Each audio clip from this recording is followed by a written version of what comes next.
À l'occasion de la sortie de Disney+, je me suis dit que ça pourrait être sympa de vous montrer la vraie magie qu'il y a derrière les films Disney live. Et montrer ce que ces films rendraient sans le travail de ces artistes. Alors du Roi Lion à Maléfique, prépare-toi à être émerveillé et avoir un petit peu de désillusion. Voici 5 films Disney sans les effets spéciaux. Commençons par le Livre de la Jungle. Ce film a été une exploration énorme pour le réalisme des animaux à l'écran. De l'animation de visages d'animaux à la simulation de muscles. En parlant de muscles d'ailleurs, ils ont créé des muscles de visage hybrides entre animal et humain pour créer des animations qui peuvent leur permettre de faire par exemple un sourire ou des choses qu'on ne pourrait pas voir sur un animal normal. Ils ont effectué aussi plein de recherches sur comment les poils bougeaient, car les poils c'est pas juste des petits traits qui partent dans tous les sens et qui bougent avec le vent. Non, il y a des situations physiques comme des paquets, ils vont réagir d'une manière différente à l'air s'ils sont mouillés, s'ils sont secs. Donc il y a des mecs, leur métier c'est de faire des poils toute la journée et on les appelle les grooming artistes. Oui, il y a des mecs qui font des poils toute la journée pour ces films-là.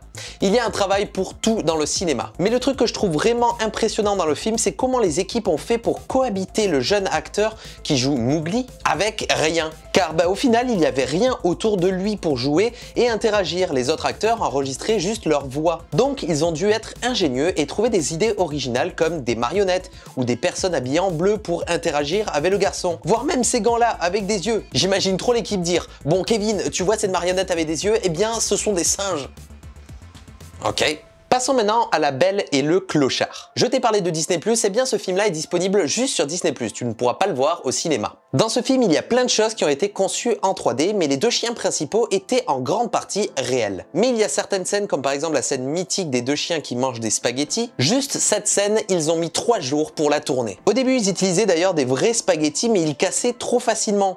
Donc, ils ont dû les remplacer avec des gros morceaux de poulet et des cartilages pour qu'ils se cassent moins difficilement sous les dents de La Belle et le Clochard. Bon, et comme tu peux l'imaginer, le plan où il y a les chiens qui s'embrassent, c'est de la 3D, c'est pas possible. Donc ils ont fait un mix entre des chiens réels qui ont été dressés, mais ils ont aussi utilisé de la 3D pour tout ce qui est visage et parfois interaction qui sont un petit peu, pas possible. D'ailleurs, ce film me fait penser un petit peu à Comme Chien et Chat, t'as dû forcément le voir, tout le monde a vu ce film, il était incroyable. Parlons maintenant de Dumbo. Dumbo, je l'ai trouvé extrêmement mignon, ce petit éléphant. Et encore une fois, la chose la plus impressionnante dans ce film était l'interaction entre les acteurs et l'éléphant. Car il y en a énormément. L'éléphant fait partie à part entière de son environnement. Et pour créer ces interactions, des cascadeurs étaient habillés en vert. Oui, des cascadeurs carrément qui allaient faire des cascades. Se faire mal limite en faisant des roulades partout pour avoir en fait des informations de timing et de mouvement. Pour qu'ensuite l'équipe de post-prod enlève ce cascadeur en vert et puisse le remplacer avec un gros éléphant. D'ailleurs, comme tu peux le voir sur ces plans, il y a même des cascadeurs qui ont dû apprendre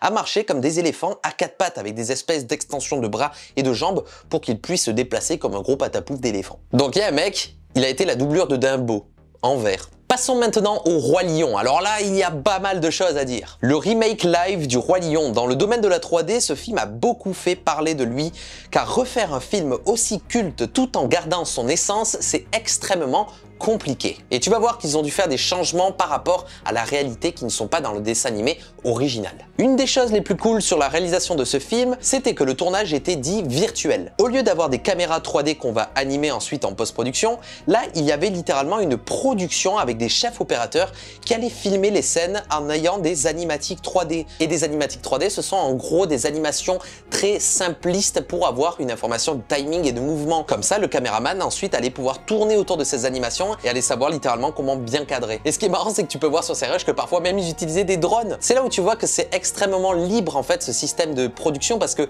imaginons tu fais un pas, et bien toi dans le logiciel tu dis tu l'interprètes pas comme un pas mais comme par exemple 3. Donc en gros en faisant des mouvements comme ça tu peux te balader de 100 mètres par 100 mètres.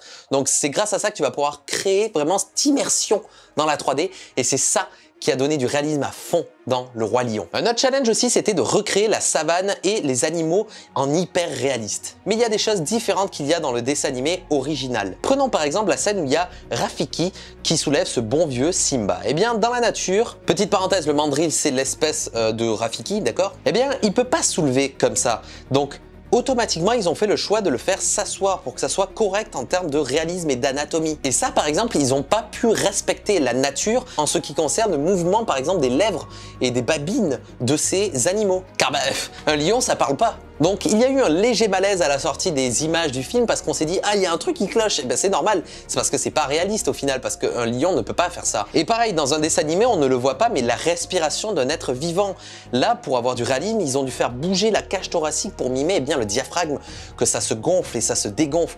Donc ça, c'est des détails vraiment très importants dans le réalisme d'un personnage et ils l'ont fait et c'est super cool. Pour te donner un truc intéressant, il y a absolument que des plans 3D dans ce film, sauf un, c'est ce lever de soleil et là en fait ça a été un vrai plan tourné en Afrique. Mais à part ça, c'est que de la 3D de A à Z. Pour terminer sur le Roi Lion, voici quelques chiffres qui ont été donnés par la boîte MPC. MPC a travaillé en tout sur 63 espèces animales et ils ont conçu 9063 animaux pour représenter ces 63 espèces. MPC a estimé qu'en tout il y a eu 77 millions d'heures de rendu. Et un rendu c'est quoi? C'est quand tu appuies sur rendu et t'attends que ton PC fasse les calculs. C'est vraiment ton PC monopolisé sur ça. Et ils ont fait des calculs et en gros ça ferait 8790 années de rendu si on le faisait que sur un seul PC.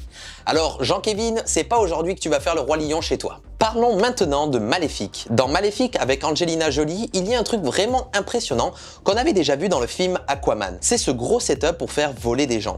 Dans Aquaman, il l'utilise du coup pour flotter dans la mer. Et bien là, c'est pour voler avec des ailes. Donc il y avait une grosse équipe habillée en vert ou en bleu qui faisait tourner ces grosses armatures pour faire voler les acteurs. Ils utilisaient aussi des systèmes de câbles dans certains cas, mais pour les mouvements les plus complexes, ils utilisaient ces gros systèmes avec des gros ventilateurs devant pour donner cet effet de vitesse dans les cheveux. L'avantage de ce système, c'est que les acteurs peuvent bouger à 360 degrés tout en restant statiques, ce qui donne énormément de possibilités après à l'équipe de post-production. Ensuite, ils enlèvent le fond bleu ou le fond vert et ils rajoutent un environnement. Et pour rajouter les ailes, tu peux voir qu'ils ont des espèces de petits morceaux collés sur les omoplates avec des petits points de tracking. Et bien ça va permettre à faire un tracking de l'endroit pour ajouter ensuite les ailes. Voilà, tu viens de découvrir l'envers du décor de ces 5 films Disney. J'espère que tu te rends compte du travail qu'il y a derrière tous ces films. Je suis à chaque fois impressionné de voir tout le travail qu'il y a, c'est fou. Respect à ces artistes qui font un travail vraiment incroyable et qui arrivent à donner vie à des idées et des films complètement dingues. J'espère que cette vidéo t'aura plu. Je pourrais recommencer avec d'autres séries de films comme Star Wars, comme Marvel, comme DC. Donc si ça t'a plu, pose un petit commentaire. N'hésite pas à partager cette vidéo à tous tes amis et à la liker. Va voir mon Instagram, c'est atom_visual, je poste plein de trucs là-bas. En attendant, on se retrouve très prochainement pour une nouvelle vidéo. C'était Atom. Ciao.